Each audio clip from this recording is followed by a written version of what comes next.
Hello everyone, myself Ayush Kaur, All India Rank 2619, NEET UG 2022, and again we are here to solve one question from NEET UG 2016, Phase 1.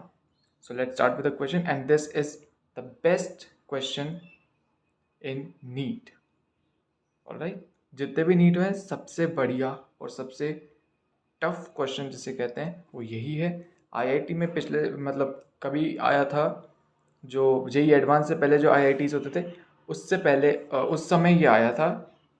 ठीक है, so let's start with the question. A black body is at a temperature 5760 kelvin. ठीक है, एक black body है जिसका temperature दे रखा है 5760 kelvin. The energy of radiation emitted by the body at wavelength 250 nanometre is U1, alright, and at 500 nanometer is U2, and that 1000 nanometer is U3. The Wien's constant B is equal to 2.88 into 10 power minus into 10 power 6 nanometer Kelvin. Which of the following is correct? ठीक है, so basically अपने को जो conditions दे रखी हैं question के अंदर वो अपन एक बार लिख लेते हैं। क्वेश्चन में अपने को बोल रखा है जब wavelength energy at lambda equals 250 nanometre, it is given as U1. Energy at lambda equals 500 nanometer, it is U2, and lambda equals 1000 nanometer, energy is U3. The temperature of body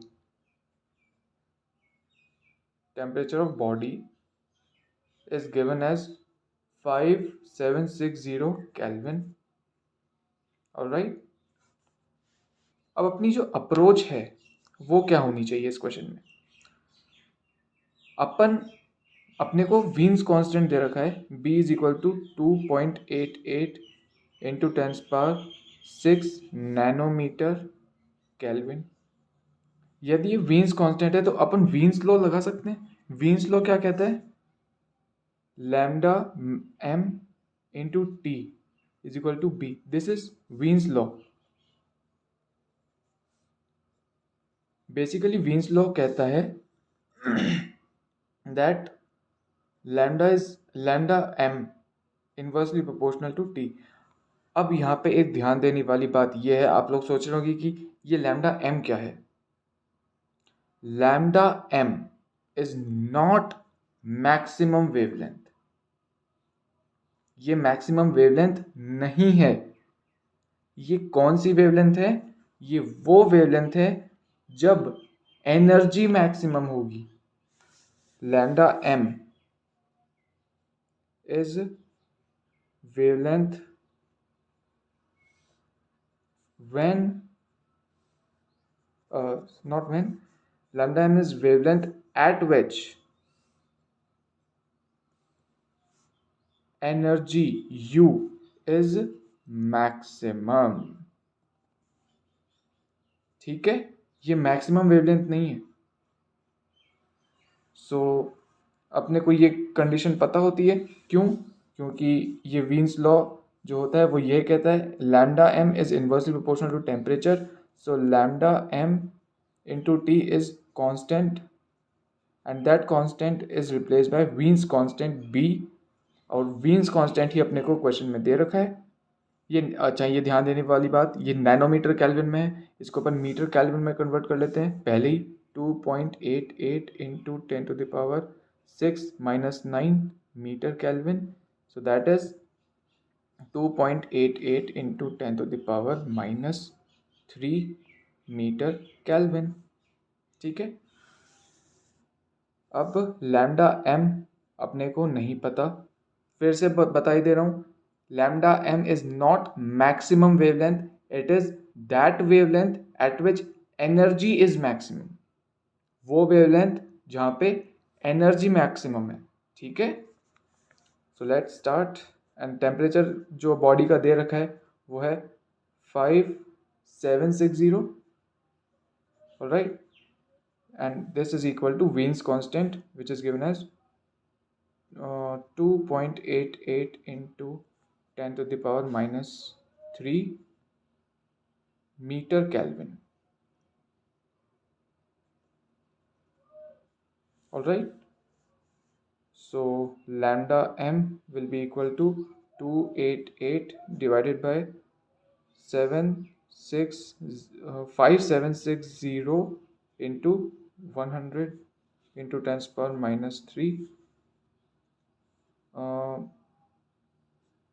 This is 288, 2s are 576, so this will be 20. So मैं इसको ऐसे लिख सकता हूँ 1/2 into 1/2 into 1 upon 10 power 3 into 10 power minus 3, या मैं इसको लिख सकता हूँ 0.5 into 10 to the power minus 6. मैं इसको लिख सकता हूँ 5 into 10 to the power minus 7 और 500 नैनोमीटर. दोनों एक ही तो बात हुई भाई. 100 से मल्टीप्लाई कर दो और 100 से ही डिवाइड कर दो, तो 2 जीरो ऊपर जाएंगे तो 10 पावर माइनस 9 हो जाएगा, और ऊपर ये 5 के साथ 2 जीरो हैं तो 500 हो गया. ठीक है, सो ये आ गई अपनी लैम्डा एम. लैम्डा एम कौन सी वेवलेंथ है? अगेन मैं बोल रहा हूँ, वो वेवलेंथ जहाँ पे एनर्जी मैक्सिमम है. ये कितनी आई है अपनी? 500 नैनोमीटर. ठीक है, और क्वेश्चन में अपने को दे रखा है 500 नैनोमीटर पे जो एनर्जी है वो है U2. ठीक, ये एक बात. At lambda is equal to 500 nanometre, energy is U2 according to question. ठीक है, एंड लैम्डा एम, लेकिन हमने क्या फाइंड किया कि लैम्डा एम इज 500 नैनोमीटर. ये कौन सी वेवलेंथ है? When energy is maximum. So this भाई 500 नैनोमीटर पे एनर्जी U2 है और 500 नैनोमीटर पे एनर्जी मैक्सिमम है. सो इसका मतलब ये हुआ U2 is maximum energy radiated by body. U2 ही वो एनर्जी, मैक्सिमम एनर्जी है जो बॉडी रेडिएट कर रहा है. ठीक है, अब अपने को U1 भी दे रखा है. When lambda is 250, when lambda 500 and when lambda 1000. ये U2 है, ये U3 है. अपन को ये पता है कि ये मैक्सिमम है U2. क्यों? अभी अपन ने बोला ना, ये 500 पे U2 है और 500 पे एनर्जी मैक्सिमम है. सो मैक्सिमम एनर्जी क्या हो गई? U2. U2 मैक्सिमम एनर्जी हो गई, मतलब इससे ज़्यादा कोई एनर्जी है ही नहीं. सो मैं ये बोल सकता हूँ U2 is greater than U1 and U2 is even greater than U3. ठीक है, ये मैं बोल सकता हूँ. मुझे U1 और U3 का कोई रिलेशन नहीं पता है अभी. ठीक है, पर मुझे ये पता है U2 मैक्सिमम है. इस इंफॉर्मेशन के बेसिस पे क्या अपन बता सकते हैं इस क्वेश्चन में कि कौन सा रिलेशन सही है? U1 इक्वल्स 0 बिल्कुल ही गलत हो गया. U1 0 थोड़ी ना होगा, कोई वेवलेंथ है, कोई ना कोई एनर्जी ये दे ही रहा होगा. U3 0, ये भी गलत हो गया. ठीक है, U1 ग्रेटर देन U2, ये तो बिल्कुल ही गलत हो गया. ये तो अपन ने कह दिया U2 is greater than U1. ये देखो, ये रहा U2 ग्रेटर देन U1. ये अभी अपन ने यही बात की, U2 greater than U1. So fourth option is our required answer. Question बहुत बहुत अच्छा है, IIT में आया हुआ क्वेश्चन है. ठीक है, really good question and one and only piece in NEET.